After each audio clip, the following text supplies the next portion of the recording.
Okay, welcome back everyone. Thank you for returning so promptly from the networking session. It is always one of the challenges retrieving people from their coffee. So thank you so much for returning to the room so quickly, everybody. So we move on now with our next keynote presentation. As you can see, we have props. Props scare me slightly. Props excite me also, so I'm told there is some interactivity here. So we'll be welcoming to the stage Edenir Nunes Chrysostali, SRM Director and Scope 3 Lead at Royal Mail. Our subject is Tackling Scope 3, Practical Strategy for Measurement and Reduction in a Diverse Supply Chain. A warm welcome for Edenir, please.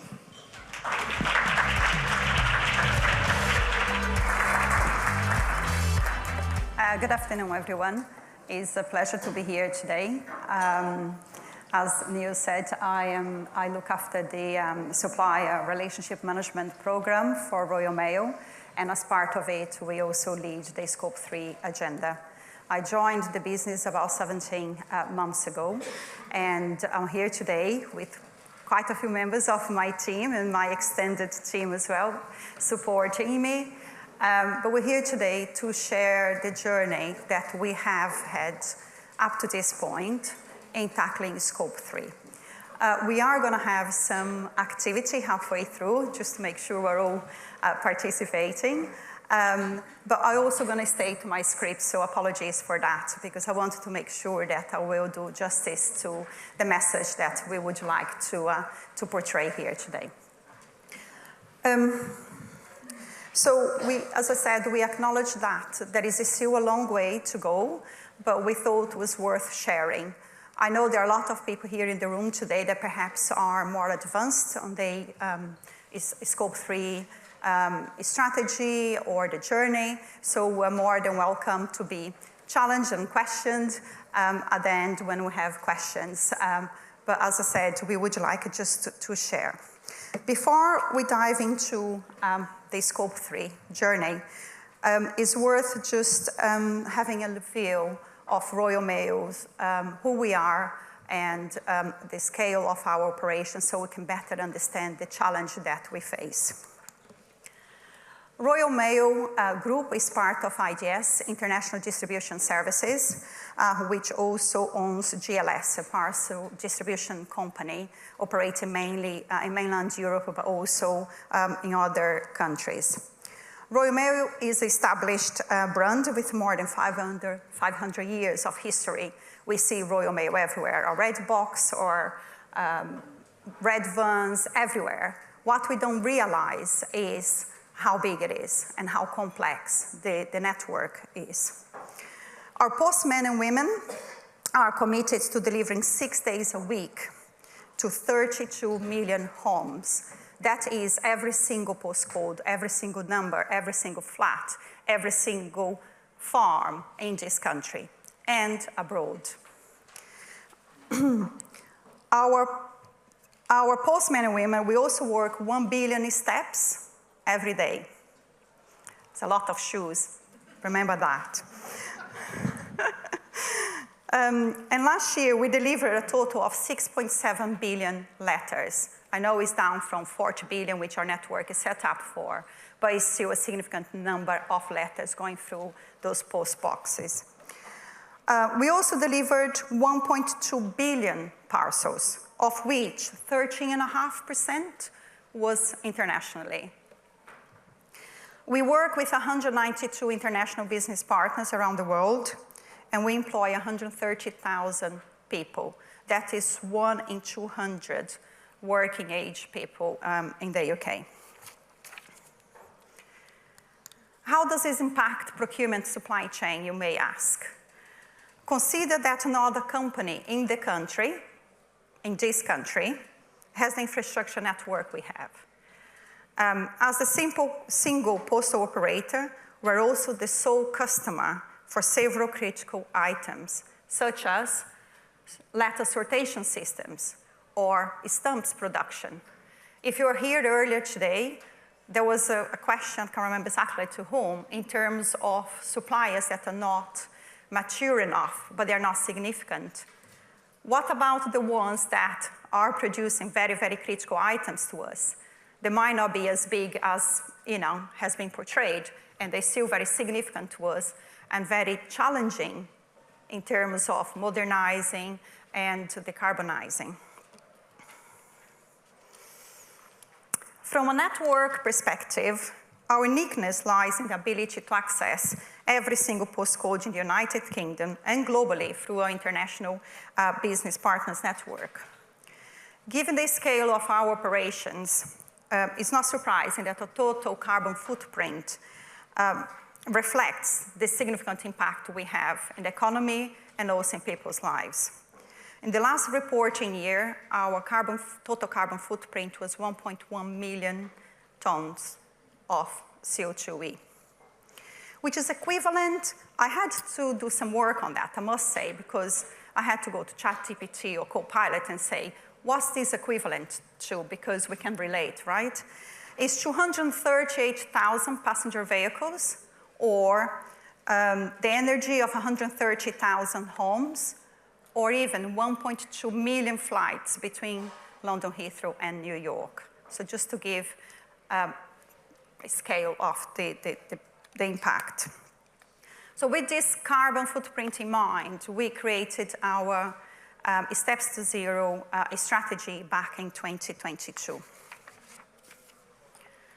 Like many other organizations, decarbonizing our business, and we saw that on the opening keynote this morning, we all tackle the scope 1 and 2, is the ones who have the more direct impact, is the ones more accessible in terms of investment, well, not accessible in terms of investment, but it's the one we can have that direct influence. Collaborating for action, where our scope 3 sits, is something that was more challenging, as it is for many organizations. So we took a backseat approach, and it was too complex. But more importantly, there was no ownership. And that's really, really important. Where does scope 3 sit? Who is responsible for it? Everyone in the organization has a role to play in scope 3. But it's very challenging to actually find someone as a function that will say, we own it and we take it. Additionally, as a business, there were a number of other challenges in the last few years. We had post-COVID, we had strikes, we had cybersecurity. All of that had an influence on resources and investment. So scope 1 and 2 was there, we're tackling it, clear strategy, but scope 3 was just on the backbone. I must say, however, our base year is 2020, and since then we've been reporting scope 3, and it was set up very robustly. So it's just that's being progressed throughout the years without anyone actually tackling it. So with the appointment of a new CPO early 2023, who embraced the challenge of owning a scope 3 agenda, my team was formed. That's when we joined the organization. So what was our first step? What did we do when we came in? We had to understand the problem, we had to understand the scale of the issue, but more importantly, I come from a transportation and logistics and procurement background. Only the last 2 or 3 years I pivoted my career into sustainability. And that's where I need to understand the problem. We need to know how to Pareto these issues so we can tackle, what's most material. And that's how we started. Another caveat here is we are at the end of approaching the end of our reporting year, so our numbers are not finalized and verified and published. The numbers presented here are from the last financial year, so just bear that in mind. Scope 3 accounts for 66% of our total carbon footprint. It's perhaps not as big as many other organizations, but nevertheless it's 2/3.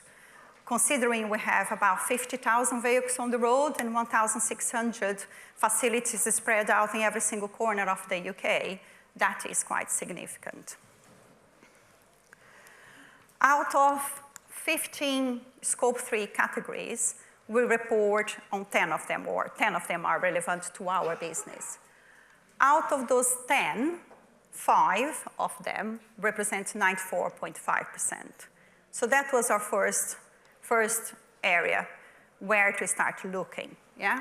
And in all fairness, it's 4 categories because capital goods and purchase goods and services we can merge as the same source of data, same processes, so I take it as 4 categories. So having established which categories to start looking, I know it doesn't make much sense to say, but if you look at it, it's deep dive, detail, processes, in case you're wondering why that picture is there. So that's what we've done. We created a number of work groups across those categories, and we start deep diving.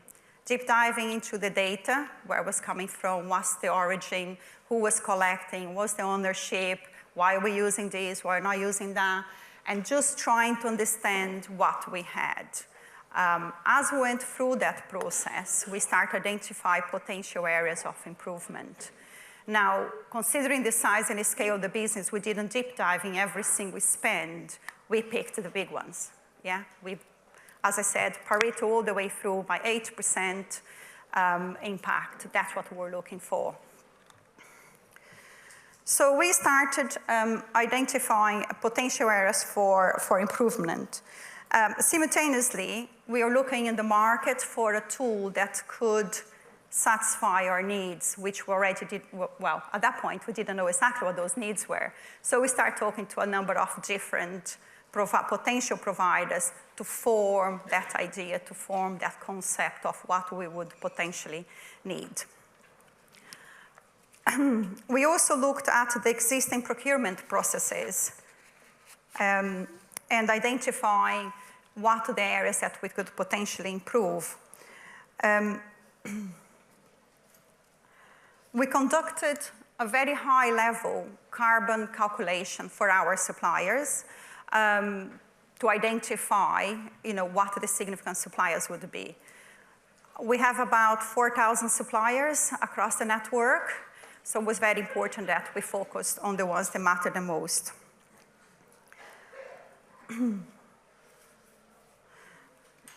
Sorry, I just lost my okay. We have a very diverse supplier base. As you can see here, just a few examples of some of the products that we have in our network. But we very much deal with all the major tech, fleet, print suppliers and consultancy services in the country. But we also have hundreds of SMEs and owner drivers. So the complexity and diversity of the supplier base is really, really relevant to us.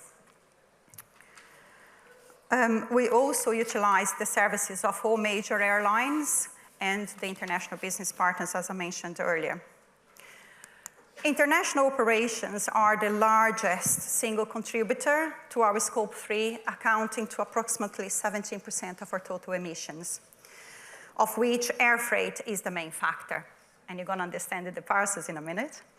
We initially knew very little about decarbonizing the air freight industry, so we had to go on an educational journey using everything available that we could get our hands on, but also talking to our suppliers very openly.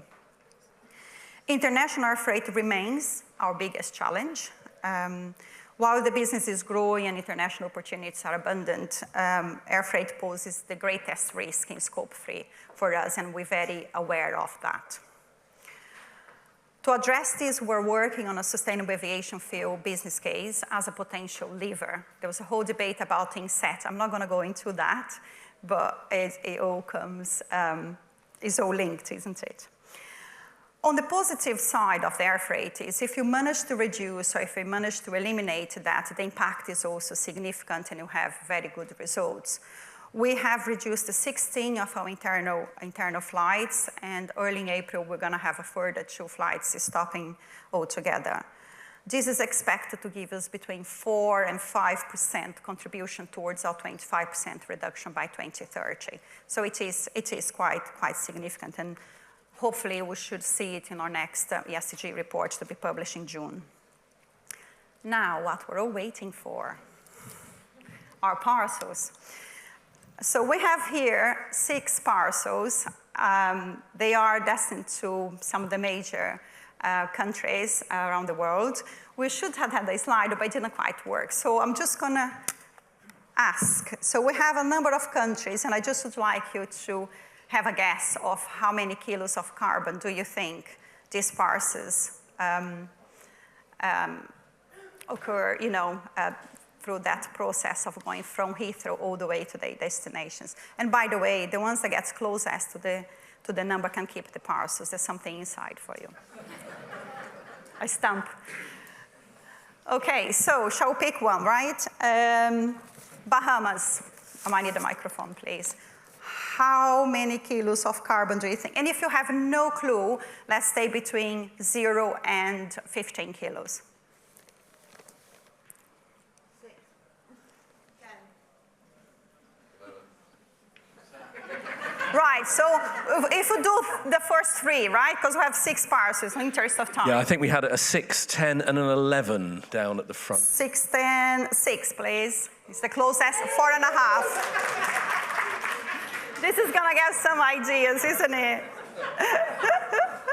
You know at the start I said about it being quite Saturday night TV, and it wasn't. I take absolutely all of that back now. Right, so we have one here for Brazil, where I come from. Again, between 1 and 15. Hold on. I heard an 8 and a 7. 6.2? Sorry. I heard a 6.2 over there, so we had an 8, a 7, and a 6.2. There are no judges involved in this, so we're just going to roll with it. Those were our 3. Right, 6.2 wins, 6 kilos to Brazil. So we said we're going to keep to the first 3 in the interest of time, okay? Where was 6.2? Where was 6.2?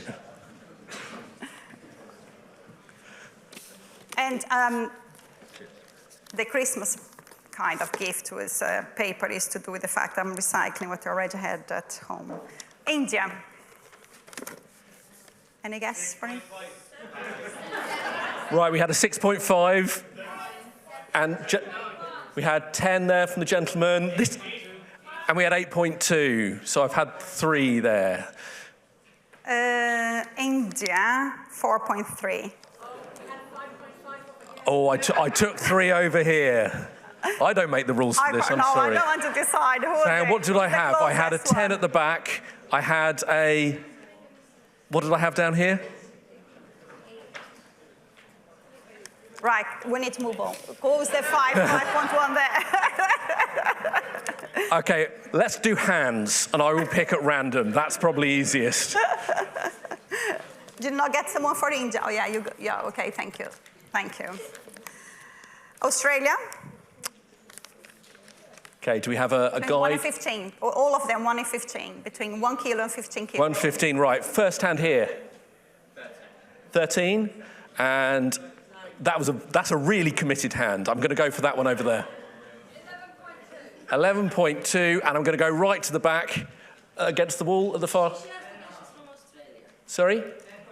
10.5. Spot on, 10.5. Okay, 2 more. US, again, between 1 and 15. Okay, first hand over there. 4. I'm going to go far side. 5.4. 8.5. 5 kilos. So 5 kilos. Yes, the closest one. Thank you. And last but not least, Germany. Germany, right, we'll have 1 at the front. 3, I will go here. 1, and let's just go in the middle there. 2. Did we hear 1? 0.7. 0.7. Germany. I think it's just here at the front. That was really rather fun. Let us know. Edenir, over to you. You can come again. That was so much fun. Sorry.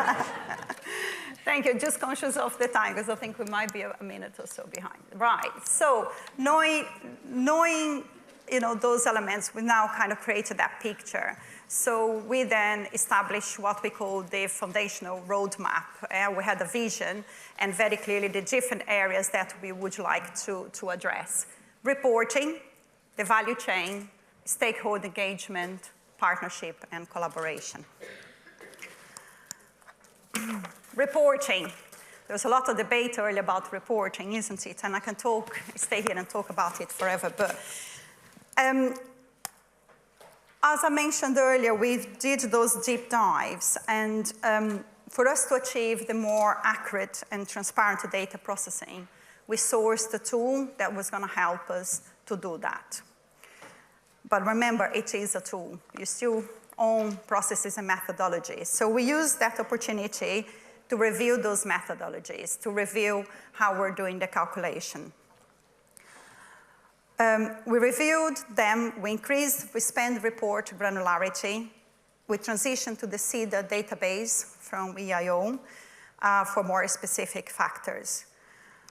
With data at supplier level now, because before we had at category 3 level, it was not a supplier level. We're now able to to use supplier disclosures information from CGP. So we're picking up directly from CGP. This shift now results in approximately 10% of our emissions for PG&S and capital goods now coming directly from CGP. And it's supplier specific. For air freight, we moved from chargeable weight to actual weight. I'm sorry, the ones in logistics will understand what I'm talking about. Because emissions in air freight is calculated based on the actual weight of the freight, not what we're being charged. For the international, for downstream, for when we deliver the final mile from the country, we updated our averages based on the International Postal Corporation, which reviews those averages on a yearly basis. And that alone has contributed to a significant increase in the accuracy level that we have on that particular category. We are reviewing employees commuting, and I actually had to change here what I was going to say because we're still discussing that. There is still a lot of debate on our employee commuting. We have 130,000 people, but we have a unique profile as well. Our postmen and women, they're very much community-based, so they actually walk to the office, they walk to the GO rather than driving, and all the averages that we are seeing are based on national averages, so it's not quite appropriate to what we need, so we're still revising that. So it's crucial for us to understand and have that robust reporting because when we start measuring reductions, we need to be able to measure them more accurately. Value chain. Our supplier code of conduct was really good, but we still had a few gaps. So we've reviewed the supplier code of conduct and we relaunched it after comparing with best practice in the industry. And we now anchored our governance in our supplier code of conduct, and we got all our environmental requirements built in that as well. We integrated our supply environmental requirements, SBTI, CGP, transition plan, goals, all of that, into our procurement processes, with 10% of the scoring now being attributed to the environmental attributes. We also incorporated those requirements into our master service agreements, and is now also being embedded in our MBRs and QBRs for all our strategic and critical suppliers. What we're trying to do is a coherent approach. Every single step of the process, we are consistent with the message to our suppliers. The environmental agenda is also being driven by the category strategy. From a procurement perspective, it's the category strategy responsibility to drive that environmental requirement. Recognizing the need here that we need to upskill our procurement team, our contract management team. So we are working on a carbon reporting,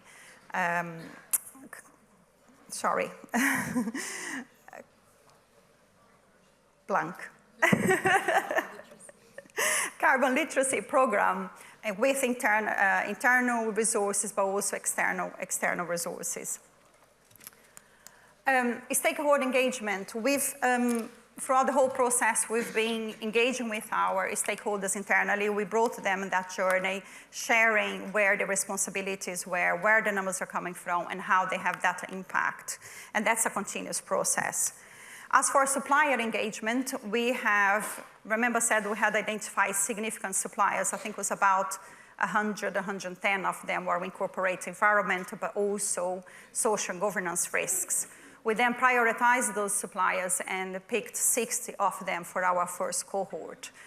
We have now engaged with them. They answered the questionnaires, but we've also been having meaningful conversation to understand where they are in the journey. What we're finding is they are very much willing to collaborate. We have a real mixture of very advanced, like the technology companies, for example, but we do have some significant suppliers to us that are not yet reported, that are not yet on that journey, that we're gonna need to work together to support them.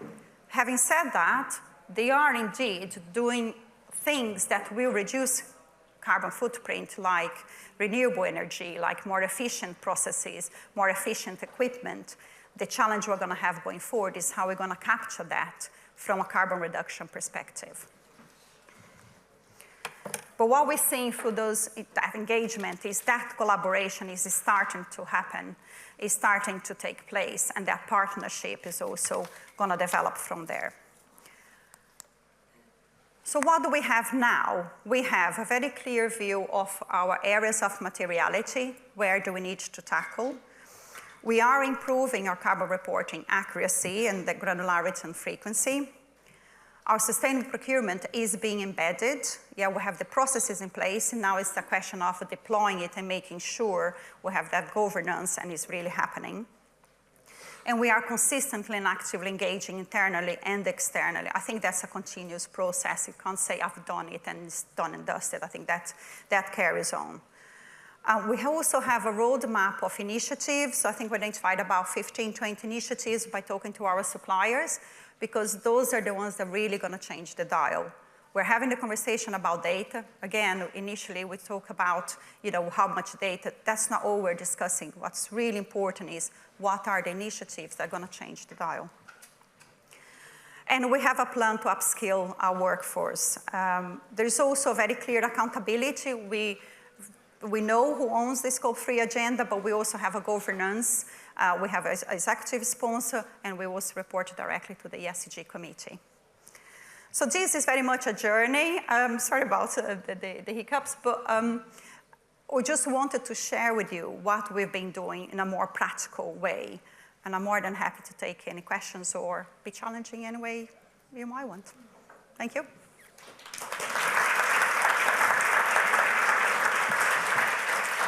Thank you very much indeed. We are pretty tight on time, so if we do have any questions, we have two. I'll pick one there and one at the back.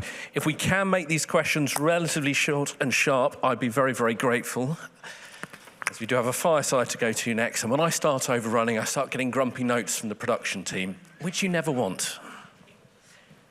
Thank you very much. My name's Eva. I'm from the Lego Group, and I manage our supplier sustainability program. It's fantastic to hear of your approach, particularly on the reporting side, getting more granular. We're along a very similar journey.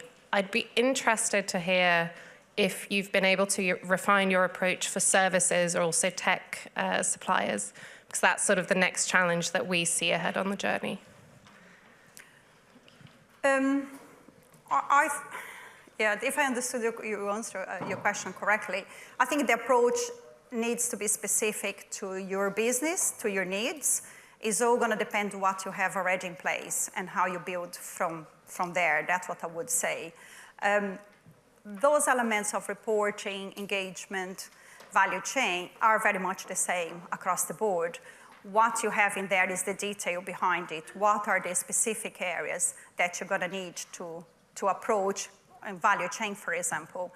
As I said, we have a very diverse supplier base. We don't have one solution that's going to be, sufficient for us. We're going to have a lot of different solutions because of the nature of the business.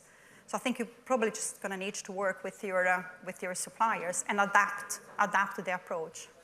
Thank you very much. We have one question right here at the back, if we can keep this relatively to the point. Thank you. Thank you. Ian Welsh, Innovation Forum. Thanks very much. Apologies if I missed it, but I wondered, how much is packaging lightweighting part of your strategy here? Sorry, how much? Packaging lightweighting.